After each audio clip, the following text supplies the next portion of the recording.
मैंने तो बस सिर्फ वो बात आपको बताई है जो मुझे परेशान कर रही थी। ठीक है, तुम परेशान मत हो। मैं अब किचन में जा रही हूँ, काम है मुझे थोड़ा। तूबा,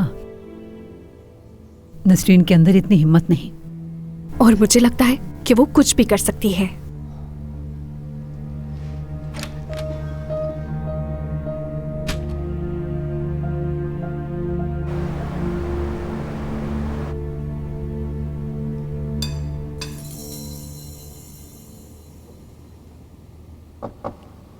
आ जाएं।